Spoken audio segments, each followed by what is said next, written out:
స్థానిక ప్రజాప్రతినిధులు, ఎంపీపీ, ఎంపీటీసీలు, సర్పంచులు పెద్దతిప్ప సముద్రం మండల సర్వసభ్య సమావేశం జరగకుండా అడ్డుకుంటున్న టీడీపీ మూకలకు వంత పాడుతున్న ఎంపీడీఓ, భయానక వాతావరణం కల్పించి శాంతి భద్రతల సమస్యలు సృష్టిస్తున్న టీడీపీ మూకలు, పోలీసులు ఎంపీడీఓ ఫిర్యాదు చేస్తే సమావేశం జరిగేలా భద్రత కల్పిస్తామంటున్న ముందుకు రాని ఎంపీడీఓ మండల సర్వసభ్య సమావేశం నిర్వహించి అభివృద్ధికి సహకరించాలని కలెక్టర్ను వేడుకున్న ప్రజాప్రతినిధులు.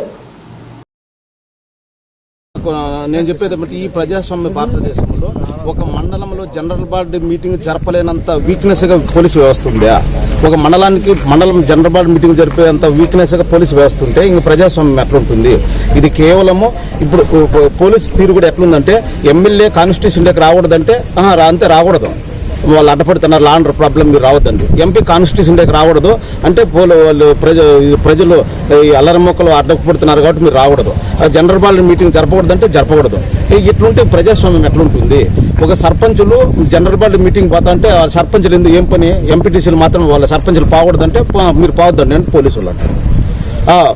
ఒక అధికారి అక్కడ పనిచేసే అధికారులు పోతా అంటే ఈ అధికారికి ఏం సంబంధం లేదు, ఎందుకు పోవాలా? పోకూడదంటే పోలీసులా మీరు పోవద్దన్నారు. ఇది పరిస్థితి. పీటీ మండలంలో ఇట్లా పరిస్థితి ఉంది. తమ్మాలపల్లి కాన్స్టిట్యూషన్లో ఇలా పరిస్థితి ఉంది. అంటే ఒక జనరల్ బాడీ మీటింగ్ జరిపి ప్రజలకు తాగునీటి సమస్యలు, కరెంటు సమస్యలు, సీసీ రోడ్ల సమస్యలు, డ్రైనేజీ సమస్యలు ఇట్లాంటివన్నీ చర్చించాలా. ఇవన్నీ చర్చించకూడదు, జనరల్ బాడీ మీటింగ్ జరపకూడదు. ఆయన అడుగుతాను ఎందుకు కొడుతున్నారంటే కారణం ఏమిలే, వాళ్ళు కొట్టడమో వచ్చేసేయడము. ఆయనకు కాలు ఫ్రాక్చర్ అయింది, ప్రస్తుతం ఆ హాస్పిటల్ ఉన్నారు. ఈ దౌర్జన్యాలకు ఫుల్ స్టాప్ గౌరవనీయులైన కలెక్టర్ గారు, ఎస్పీ గారు కూడా ఎప్పుడు పెడతారో, ఈ ప్రజాస్వామ్యాన్ని ఎప్పుడు కాపాడుతారని చెప్పి మాకు అక్కడ ఏం చెప్పుకోవడానికి అవకాశం లేక ఈ రోజు మేము కలెక్టర్ గారికి వచ్చి ఇక్కడ 15 మంది ఎంపీటీసీల్లో 14 మంది ఎంపీటీసీలు ఇక్కడికి వచ్చి వినతి పత్రం ఇస్తున్నారు. విశాఖ ఆర్కే బీచ్ వద్ద ప్రమాదానికి గురై మునిగి